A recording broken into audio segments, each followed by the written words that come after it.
வேலுண்டு வினையில்லை மயிலுண்டு பயமில்லை குகனுண்டு குறையில்லை மனமே கந்தனுண்டு கவலையில்லை மனமே.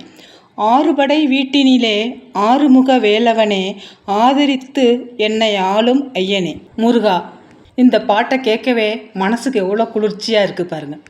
அனைவருக்கும் வணக்கம். டிசம்பர் 31 புதன்கிழமை அன்னைக்கு மார்கழி கார்த்திகை. பொன் கிடைத்தாலும் புதன் கிடைக்காது அப்படின்னு சொல்லப்படுற அந்த ஒரு முக்கியமான புதன்கிழமையில் இந்த கார்த்திகை வருது. அதுவும் 2025 வரக்கூடிய கடைசி கார்த்திகை இந்த புதன்கிழமை அன்னைக்கு. இந்த மார்கழியில் வர்ற கார்த்திகை மிகவும் முக்கியமானதுங்க. இது முருகப்பெருமானுக்குரிய சிறப்பு நாள் அப்படிங்கிறதுனால இந்த நாளில் விரதம் இருந்து வழிபடுறவங்களுக்கு அனைத்து வேண்டுதல்களும் நிறைவேறும். அவங்களோட பாவங்கள் எல்லாம் நீங்கும். அதாவது தெரியாமல் செய்த பாவங்கள் எல்லாம் நீங்கும். செல்வம் வளம் பெருகும். ஞானமும் கல்வியும் பெருகும். குறிப்பாக இந்த மார்கழியில் வர்ற கார்த்திகை முருகனுக்கு கார்த்திகை பெண்களால் வளர்க்கப்பட்டதன் நினைவாக இது மிகவும் விசேஷ நாளாக கொண்டாடப்படுது. இந்த கார்த்திகை இன்னைக்கு நம்ம வழிபாடு செய்கிறதுனால ஞானம் மற்றும் முக்திக்கு வழிவகுக்கும் அப்படின்னு நம்பப்படுது. கேட்ட வரங்கள் அனைத்தும் கிடைக்கும் முக்கியமான ஒரு நாள் இந்த மார்கழி கார்த்திகை. இன்றைய நாளில் நம்ம விளக்கேற்றி வழிபடுறதுனால, முருகப்பெருமானை வழிபடுறதுனால நமக்கு முக்தி கிடைக்கும் அப்படின்னு சொல்லப்படுது. முக்கியமாக இந்த மார்கழி கார்த்திகையில் விரதம் இருந்து தீபம், தானியம், பழ வகைகள் இதெல்லாம் நம்ம தானம் செய்யும் பொழுது நம்மளோட பாவங்கள் நீங்கி செல்வ வளம் பெருகும். இந்த நாளில் நம்ம முருகப்பெருமானை ஆலயத்திற்கு சென்று வழிபாடு செய்கிறதுனால பொருளாதார தடைகள் நீங்கும், செல்வ வளம் பெருகும். அதே போல் அரசு வழியில் ஏதாவது ஒரு வேலைக்காகவோ வேறு எதுக்காகவோ காத்திருக்கிறவங்களுக்கு அந்த முயற்சிகள் சாதகமாக அமையும் அப்படின்னு சொல்லப்பட்டிருக்கு.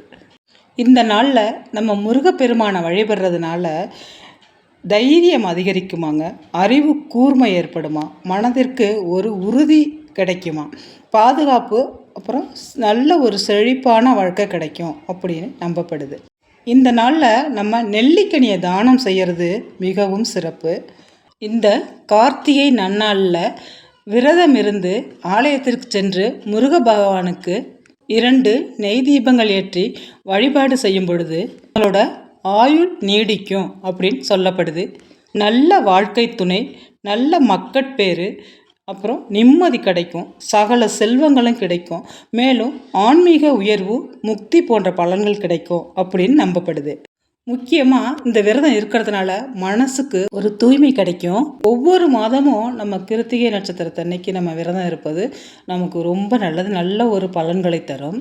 அதே போல் இந்த வருடத்தோட கடைசி கார்த்திகையான இந்த மார்கழியில் வர்ற புதன்கிழமை அன்று வருகிற இந்த கார்த்திகையில் விரதம் இருந்து முருகப்பெருமானை வழிபடுறதால வருகிற 2026 செல்வ செழிப்போடு நீங்கள் வாழ்கிறதுக்கான நல்ல ஒரு வாய்ப்பு. கண்டிப்பாக இந்த நாளில் விரதம் இருந்து வீட்டில் விளக்கேற்றி வச்சு முருகப்பெருமானை வழிபடுங்க. முடிஞ்சவங்க ஆலயத்திற்கு சென்ற முருகப்பெருமானை நெய்தீபம் ஏற்றி வழிபாடு செஞ்சுட்டு வாங்க. அழகு கடவுளான அந்த முருகப்பெருமான் அத்தனை வளங்களையும் நமக்கு அள்ளி அள்ளி கொடுப்பார். நம்பிக்கையோடு முருகப்பெருமானை வணங்குறவங்கள யாரையும் அவர் கைவிட்டதில்லை. இந்த கார்த்திகை திருநாளில் உங்களோட வேண்டுதலை முருகப்பெருமான்கிட்ட வைங்க. கண்டிப்பாக கூடிய விரைவில் உங்களோட வேண்டுதல்களை முருகப்பெருமான் நிறைவேற்றி வைப்பார். வருகிற 2026 புத்தாண்டு உங்களுக்கு முருகப்பெருமானோட அருளால் அனைத்து வளங்களையும் அள்ளித்தரும் நல்ல ஆண்டாக அமையும். டிசம்பர் 31 புதன்கிழமை அன்னைக்கு இந்த கார்த்திகை திதி எப்போ வருது அப்படின்னு பார்த்தீங்கன்னா டிசம்பர் 31 2025 அதாவது புதன்கிழமை அன்று மாலை 3:58 மணிக்கு தாங்க கார்த்திகை நட்சத்திரமே தொடங்குது. ஜனவரி 1 2026 அதிகாலை 1:29 மணி வரை இந்த கார்த்திகை நட்சத்திரம் இருக்குது. டிசம்பர் 31 புதன்கிழமை அன்னைக்கு காலையிலேருந்தே நான் முருகப்பெருமானை வழிபடலாமா, ஆலயத்திற்கெல்லாம் செல்லாமா? கண்டிப்பாக சென்று வரலாம், அதெல்லாம் வழிபாடெல்லாம் செய்யலாம்.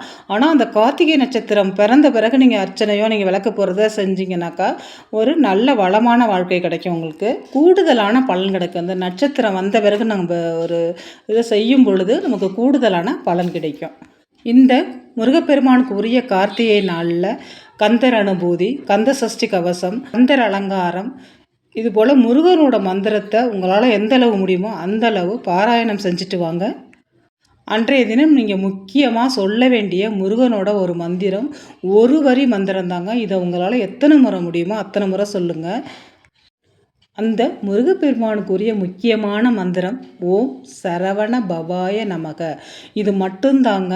இதை மட்டும் நீங்கள் சொன்னீங்கனாலே போதும். எல்லா மந்திரத்தையும் படிக்கிறது ரொம்பவே நல்லது. திருப்புகழ் படிக்கிறது நல்லது. கந்தர் அனுபூதி, கந்தர் அலங்காரம், அது மாதிரி கந்த சஷ்டி கவசம், இது மாதிரி உங்களால் முடிஞ்ச அளவுக்கு படிங்க. ஒன்றுமே என்னால் முடியல, படிக்கிறதுக்கெல்லாம் நேரம் இல்லை அப்படின்னு சொல்கிற நீங்கள் ஓம் சரவண பவாய நமக அப்படிங்கிற மந்திரத்தை உங்களால் எத்தனை முறை முடியுமோ, எப்பெல்லாம் முடியுமோ அப்போல்லாம் சொல்லிக்கிட்டே இருங்க. முருகப்பெருமானோட அருளால் உங்களோட வேண்டுதல்கள்லாம் நிறைவேறி பிறக்கின்ற புது ஆண்டு உங்களுக்கு அனைத்து செல்வ வளங்களையும் அள்ளி கொடுக்கும் நல்ல ஒரு ஆண்டாக அமையும். முருகப்பெருமானை யாரும் நம்பிக்கையோடு வழிபடுறாங்களோ அவர் ஒரு நாளும் கைவிட்டதில்லை. அதனால் உங்களோட முக்கியமான கோரிக்கைகளை, நிறைவேறாத கோரிக்கைகளை முருகப்பெருமான்கிட்ட வைங்க. கண்டிப்பாக அவர் உங்கள் கோரிக்கைகளை விரைவில் நிறைவேற்றி வைப்பார். நம்பிக்கையோடு செய்யுங்க. வாழ்க்கையில் அத்தனை வளங்களையும் பெற்று நல்ல ஒரு நிலைமைக்கு வரலாம். இந்த வீடியோ உங்களுக்கு பிடிச்சிருந்துச்சுனாக்கா நம்ம சேனலை சப்ஸ்கிரைப் பண்ணி லைக் பண்ணிக்கோங்க. நான் இன்னொரு வீடியோவில் உங்களை சந்திக்கிறேன். இந்த வீடியோ பார்த்த அனைத்து நல்லுள்ளங்களுக்கும் நன்றி.